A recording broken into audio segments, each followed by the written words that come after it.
We need to set a date with the doctor to terminate the pregnancy. I cannot father another man's child, especially not an armed robber's. In the serene village of Umidike, nestled between rolling hills and lush greenery, lived a couple named Nkem and Chidera. They had been married for 3 years, and their love for each other was palpable. Every day, they prayed for the blessing of a child to complete their family. Despite the lack of a child, their bond remained strong, and they were the envy of many in the village. One fateful evening, as they were returning from the bustling village market, their peaceful life took a dark turn. The sun was setting, casting long shadows across the narrow paths. They laughed and talked, their hands full of fresh produce and goods. Suddenly, from the shadows, a group of armed robbers ambushed them. The men were ruthless, their eyes glinting with malice. Nkem tried to protect his wife, but he was overpowered and beaten mercilessly. Helpless, he watched in horror as the men violated Chidera. His screams filled the air, but no one came to their aid. The robbers, satisfied with their spoils and the terror they had inflicted, fled into the night. The couple stumbled home in a state of shock and despair.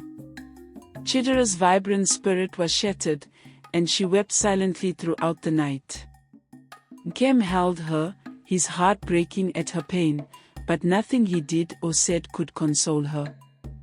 The trauma of the assault cast a dark shadow over their once happy home. Days turned into weeks, and Chidera withdrew into herself. She barely spoke, her once bright eyes now dull and lifeless. Nkem tried to reach out to her, but she remained distant, lost in her own world of pain and sorrow. Their home, once filled with laughter and love, now echoed with silence and heartbreak. 6 weeks later, just as dawn was breaking, Chidera bolted out of the house and vomited violently. Alarmed, Nkem rushed her to the village doctor. After a thorough examination, the doctor delivered the news that Chidera was pregnant. The revelation hit Chidera like a thunderbolt, and she broke down in tears. Nkem, on the other hand, was stunned into silence. As they walked back home, Nkem's mind raced with conflicting emotions. When they reached their doorstep, he finally spoke. "We need to set a date with the doctor to terminate the pregnancy. I cannot father another man's child, especially not an armed robber's."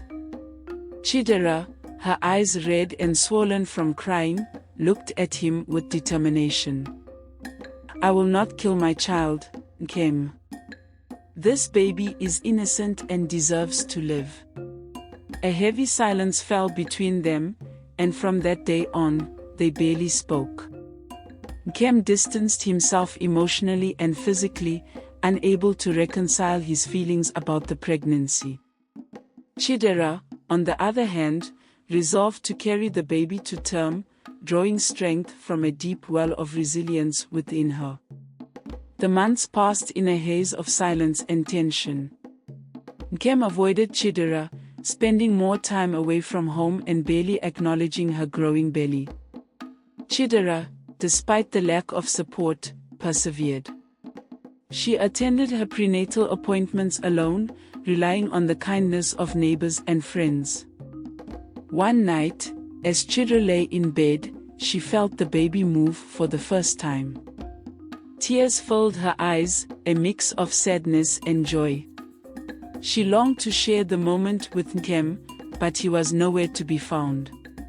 Her heart ached for the man she once knew, the man who had loved her so deeply. As her due date approached, the reality of her situation weighed heavily on Chidera. She worried about the future and how she would raise the child in such a hostile environment.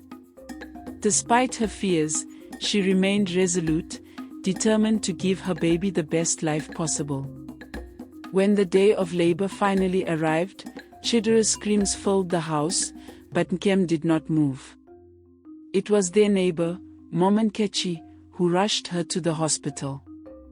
Chidera gave birth to a healthy baby boy, naming him Chakumika, meaning God has done well. Days later, Chidera returned home with her baby and Nkem's mother, Mama Ada.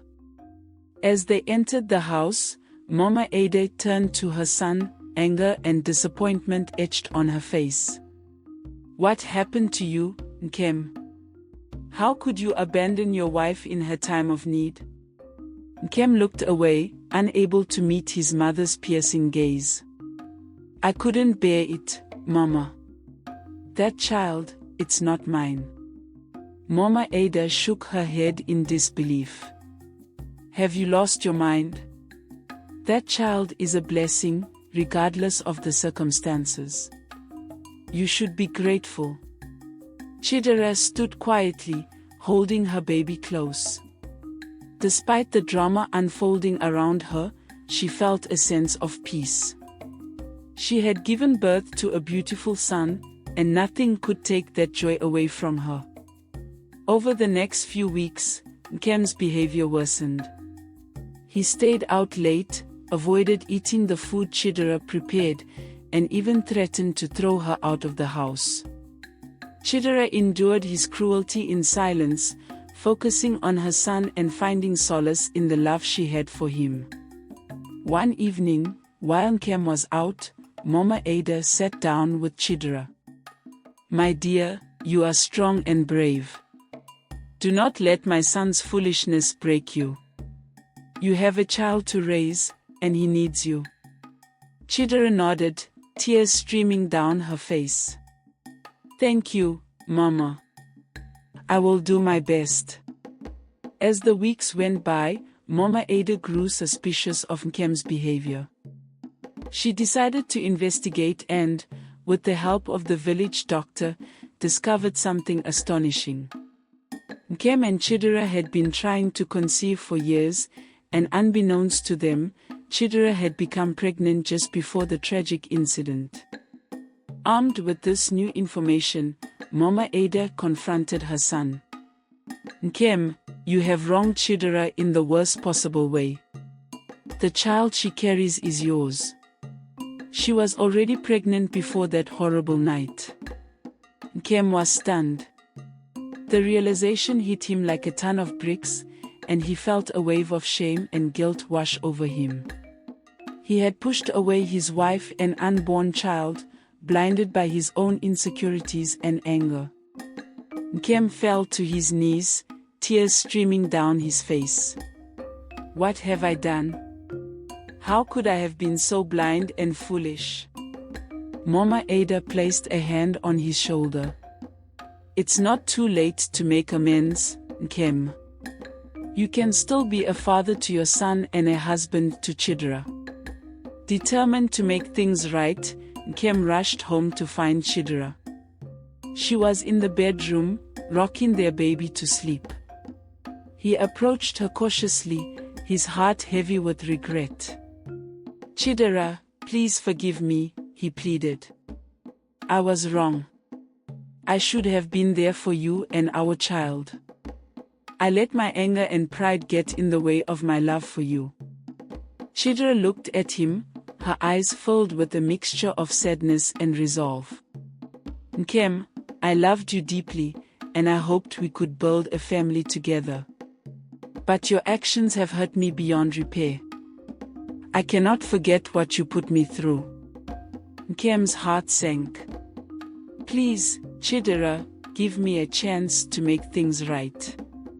I promise to be the husband and father you deserve." Chidera shook her head. "It's too late, Nkem. I need to think about my child's future and my own well-being. I'm leaving for the city to start a new life. I forgive you, but I cannot stay."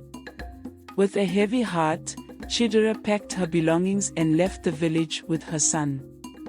She moved to the city, determined to create a better life for them.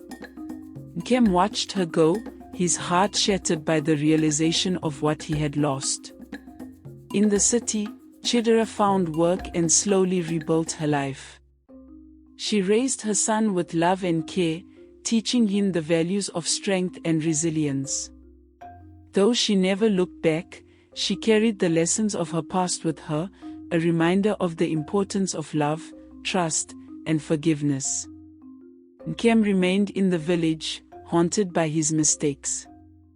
He spent the rest of his days seeking redemption, hoping that one day, he might find peace.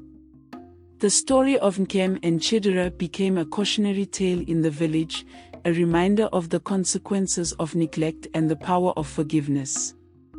In the end, Chidera's strength and resilience shone through, proving that even in the face of unimaginable pain, one could find the courage to start anew and create a better future.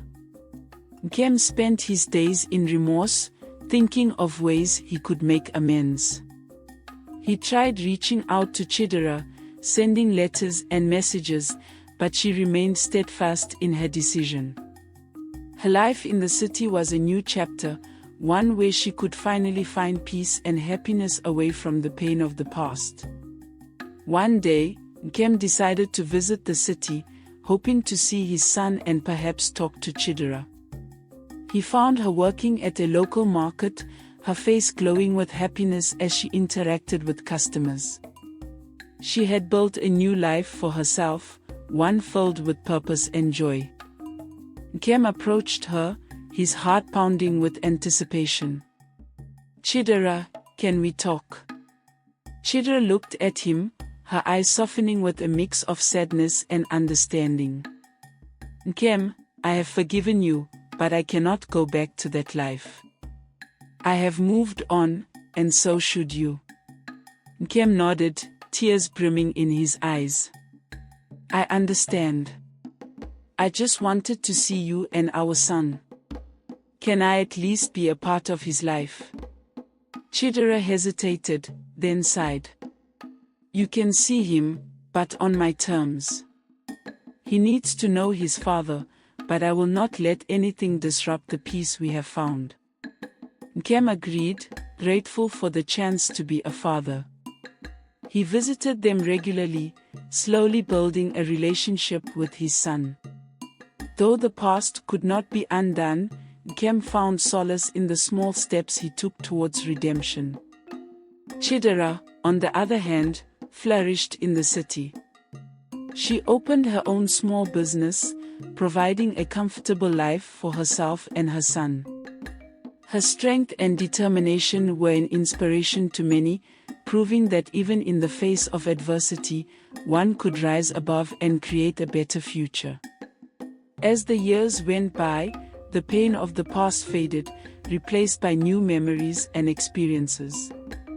Chidera and Nkem found a way to co-parent their son, ensuring he grew up in a loving and supportive environment.